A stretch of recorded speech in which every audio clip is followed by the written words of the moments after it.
On November 11th, 2011, Skyrim was released to rave reviews.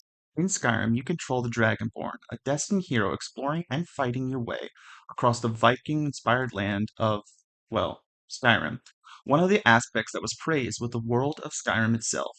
Zacian Schreier of Wired wrote in his review, "Every city has its own personality. Many have their own cultures, each fraught with racial conflicts and frightening adversaries. Within these diverse cultures, one of the most prominent elements is that of religion. The primary religion of Skyrim is the worship of what are called the Aedra.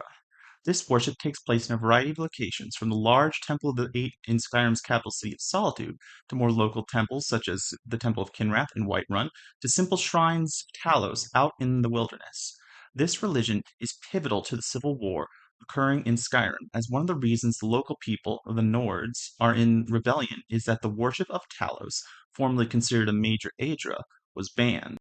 Beyond the mainstream Aedra worship that one finds in the shrines and temples of Skyrim, there is another kind of worship, Daedra worship. Daedra worship is banned or at least severely stigmatized throughout the Nordic lands, though it is the racial religion of the Dunmer refugees and the Orsimer tribesmen. Despite being an outsider religion in Skyrim, the Daedric quests are more prominent in the gameplay of Skyrim, as each Daedric deity has its own quest line, as opposed to the Aedra, of which only Dibella has a dedicated quest. Among these quests, three are of particular interest: Namira, Molag and Boethia. The reason I chose these quests are that they involve a ritual killing of some kind, and the way the violence is portrayed provides insights into the way gender is understood within the text. In order to tease out the meaning of these acts, I will interpret them through the paradigm of Rene Girard's construction of persecution and the scapegoat, and how they fit this model. From there, I will show what this interpretation means for how gender is understood within the quest lines. The model I will be using to understand these ritual killings was first put forward by Rene Girard in his 1982 book, Scapegoat. In his work, Girard proposes four stereotypes that can be used to identify persecution and the social crises that give rise to them. He writes, "The description of a social and cultural crisis, that is, a generalized loss of differences, first stereotype. Crimes that eliminate differences, the second stereotype, and whether the identified authors of these crimes possess the marks that suggest a victim, the paradoxical marks of the absence of difference, the third stereotype. The fourth stereotype is violence itself. Using these four stereotypes will allow us to understand these Daedric quests as depicting a certain kind of communal violence. First quest that we will look at is the Taste of Death, centered around the Daedra Namira. You can get the quest when you first wander into Understone Keep in Markarth. There you will find Brother Verilus, the priest of Arche, god of the dead, denying access to the Hall of the Dead to a visitor. If you speak to him, he tells you that someone has been eating the dead within the hall and hires you to take care of it. While exploring the Hall of the Dead, you are confronted by Aola, who, if you allow her to, convinces you to join her Namiran cult and help her clear out a Namiran shrine that has been overtaken by Draugr.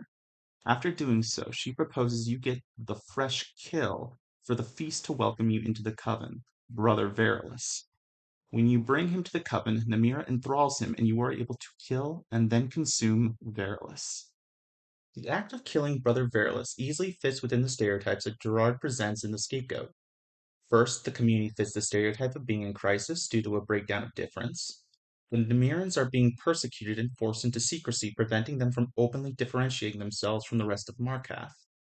Further, they have also been ousted from their traditional meeting place, preventing them from even performing the ritual meals that identify them as Namirans. Second, Brother Verilus is guilty of crimes that eliminate differences. While not explicit, his act of preventing the coven from feeding on the bodies in the Hall of the Dead denies the distinction that the cult has between their own kind, dinner guests, and outsiders who they are permitted to eat, meals. Third, he bears the mark of a victim. He is a part of an outsider group that is undifferentiated, merely being meals to be eaten rather than a community of distinct individuals. Lastly, of course, his murder fulfills the fourth stereotype of violence. In the quest line, the gender associations of the Namirans are explicitly female. Not only is the goddess herself female, but the leader of the Namirans, Iola, is also female. Iola even refers to the group as a coven, a term with a long history of association with female magical practitioners. Clearly, we are meant to associate Namira with the feminine. Further, the quest has a very strong emphasis on the communal bonds between the Namirans. The primary Namiran ritual, feast, is inherently communal. While it's implied that all forms of cannibalism fall under Namira, even those performed alone, there is a strong importance placed on the communal feast. This is shown by Iola making recovering the ritual site where the meals take place your first priority. Thus, this quest links the feminine with community. Questline, House of the Horrors, is a stark contrast with that of Namira, despite both starting in the same city, Markath. In House of Horrors you encounter Tyrannus, a member of the Vigilance of Stendarr, an order of priests who stamp out Daedra worship. He hires you to accompany him into a house he believes to be associated with the Daedric cult. While inside, you are accosted by the spirit of Molag Bal, Lord of Domination, who compels you and Tyrannus to kill one another. Once Tyrannus lays dead, Molag Bal orders you to find a priest of Boethia who has profaned his shrine and bring him to the shrine. Once you bring him back to the shrine, he ensnares the priest and has you break the priest by beating him until he accepts Molag Bal as his new master, which re-sanctifies the shrine. Once again, we have ritual killing that fits Girard's pattern of persecution. The community is in crisis and undifferentiated. In this case, the community is literally just the god, without a community from which to distinguish himself.